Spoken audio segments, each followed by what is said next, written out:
We are now 4 days away from the start of the NBA playoffs, and I couldn't possibly be more excited. I feel like there's been a lot of focus on the Western Conference and just how interesting those matchups are, but let's not overlook what's about to happen in the East, especially in that 3-6 matchup between the Knicks and the Pistons.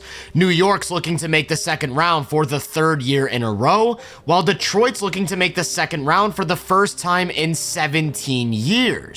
What exactly can we expect to see in this series though, and who ultimately has the advantage? The Pistons run almost all of their half-court offense through Cade, so priority number one for the Knicks has to be figuring out how to slow him down. For most of this season, Mikal's been their go-to guy at the point of attack, using his length and agility to smother guards with constant pressure. However, one of Mikal's flaws is that he tends to struggle with big, physical creators, which is exactly what Cade is. This puts the Knicks in a tough spot. They can go with Mikal on Cade and live with the size advantage, or they can eliminate the size advantage by going with OG on Cade, which then really sacrifices the rest of their defense. OG is the only secondary rim protector in New York's starting and closing five. Whenever possible, they like to use him as a low man roaming behind the play so that he can blow up action in the paint.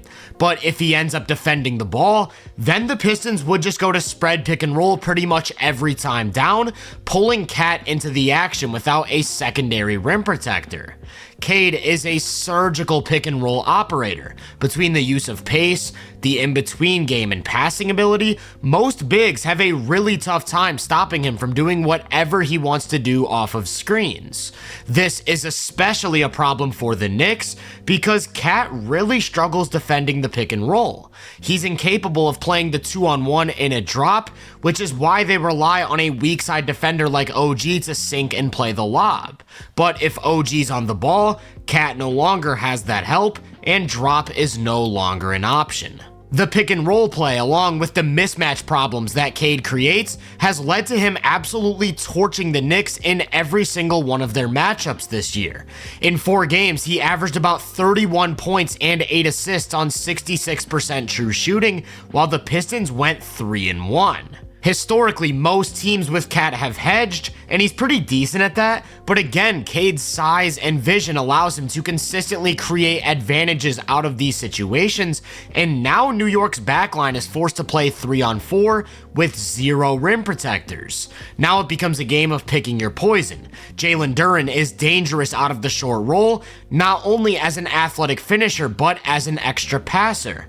Whether it's Hardaway or Beasley on the wing, that's not a guy you want to leave open, and they'll likely have one of Ron Holland, Tobias Harris, or Asar Thompson diving from the corner, so you're forced to give up something. I think one of New York's biggest weaknesses in this series is that they don't have the defensive personnel to play non-shooters off the floor in starting or closing lineups.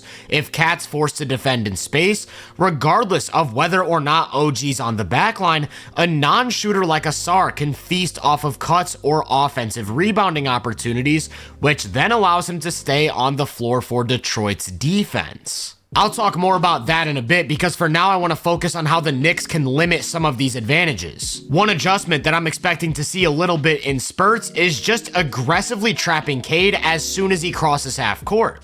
If there's one big flaw you can still point to in Cade's game, it's that he can be a bit careless passing out of doubles, and he's a pretty high turnover guy. So maybe they can take him out of his comfort zone and force the Pistons to play a bit faster than they want to. As for Detroit's offense, I'd say one of their flaws is that they can sometimes be a bit over-reliant on Cade to create a lot of their shots. If you get the ball out of his hands at half court, now the other guys are forced to make plays, and while they've shown the ability to do it sometimes, over a 7-game series, that might be your best option. Another adjustment the Knicks can make to shore up their defense is to simply go with the double big look. Barring injury, there's an opportunity for this to be a huge Mitchell Robinson series. He's one of the better drop defenders in the NBA, eliminating the need to put 2 on Cade out of the pick and roll, and making it more tenable to put OG on the ball. And if that's the case, they can use Cat as the help on the backline, roaming off of someone like Asar, Ron Holland, or maybe even Tobias Harris. In those jumbo lineups, the Pistons will have a tougher time playing those non-shooters, and I also think they'd have a tougher time finding minutes for Isaiah Stewart, as he isn't nearly the offensive threat that Duren is. That's a big deal because Stewart's by far their best rim protector and Ausar's by far their best perimeter defender, so finding as many minutes for those guys as possible will yield considerably better defensive results. Now we can talk about what I'm expecting to see from the Pistons defensively. Much like Detroit, New York runs almost all of their offense through one guy, Jalen Brunson. Whether it's isolation or pick and roll, basically every possession starts in his hands, but you can't scheme for him in the same way due to a few big factors. One is that Brunson quite literally never turns the ball over, so trapping him and forcing him to make tough decisions won't make him uncomfortable. And out of those situations, the Knicks have a considerably better group of connectors and second side attackers. Josh Hart's a really good extra passer, Mikal and OG are both prone to 20-point explosions, and even off the bench, guys like Cam Payne and Deuce McBride have shown to be capable of extending advantages. That also creates problems against New York's high pick and roll game. Dropping isn't much of an option, not only because Brunson's such a deadly pull-up jump shooter, but because Cat is looking to pop, and he's an even deadlier shooter. The only way a drop can work is if the big prioritizes the ball, then help immediately comes from the wing to get a hand up on Cat. But that presents a whole new set of issues because, like I said, not only are the Knicks really good at extending advantages, Cat's really good at attacking mismatches, so in the event that help turns into a switch, there's a new advantage for the offense to exploit. With all of that said though, one thing working in Detroit's favor here is that Josh Hart hasn't been a threat to shoot this season, making just 33% of his threes. I wouldn't be surprised if the Pistons switch up their matchups and dare Hart to shoot, and that's an option because of their unique personnel. They're loaded with giant wings, so they're capable of putting out lineups where all 5 guys are at least 6'6". If you have one of those giant lineups, then you put your big on Josh Hart, now you're in a position to switch all ball screens involving Cat. Ausar will obviously start on Brunson, but if he's switched onto Cat with a big roaming behind the play, you feel pretty good about your ability to handle the mismatch. Now that puts the Knicks in a position to make a few adjustments. One that they've gone to in the past is to use Josh Hart as the screener so that they're still pulling the big into the action. And this is where I'd again expect the big to drop because Hart isn't a threat to pop or get above the rim, which would basically force Brunson to really beat you as a scorer. To be honest though, that wouldn't be the first time. Philly tried to make Brunson beat them as a scorer last year, and over the last 4 games of that series, he had 39, 47, 40, and 41 points, as he's just simply one of the most prolific on-ball scorers we've seen in a long time. But say the Pistons are able to effectively make Hart's non-shooting threat a big problem. The Knicks could then go to Deuce or Payne off the bench, creating a lineup of 5 weapons who can all shoot close to 40% from 3.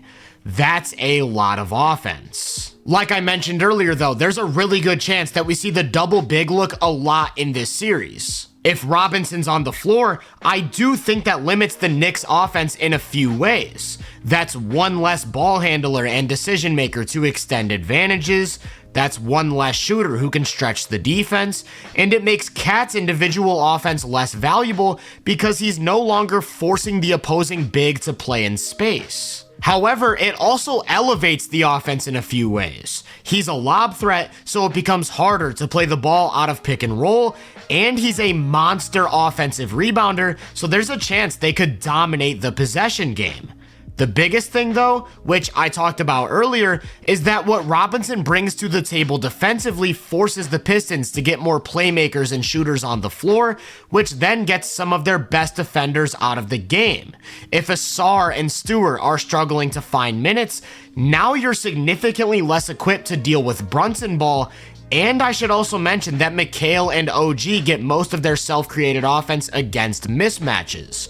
So if smaller guys like Beasley, Hardaway, or even Schroeder are playing more minutes, I think we can expect bigger performances from them.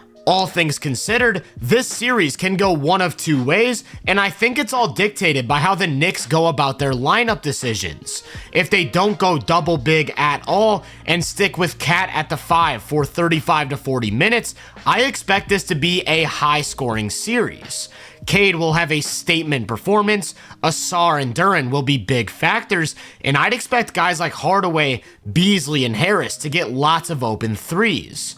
While on the other side of things, Brunson will be operating in 5-out space with multiple capable decision makers and connectors, which has proven to be an elite offensive formula against every type of defense. But if they go to lots of double big, I expect this to be a much slower paced and lower scoring series. Cade won't be operating in as much space, Ausar and Duren won't have clean looks in the paint, and defenders can stay home on shooters, while the Knicks no longer have the same sort of space or overall offensive talent to play off of Brunson. And really, I think that sort of puts New York in the driver's seat.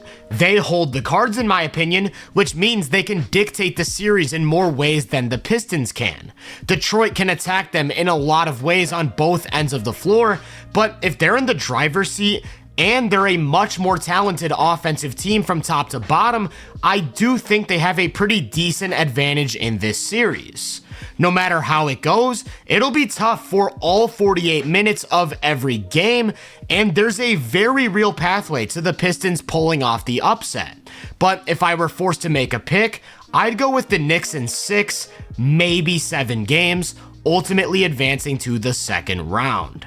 If you enjoyed this breakdown, make sure to drop a like, subscribe, and turn my post notifications on to be first on more content. If you're interested in my more in-depth research, make sure to check out the Hoop Venue podcast and my social media profiles. You can find those links in the description. Feel free to let me know down in the comments what you think's gonna happen in this series. As always, I hope you all have a great day, and I'll catch you guys in the next one.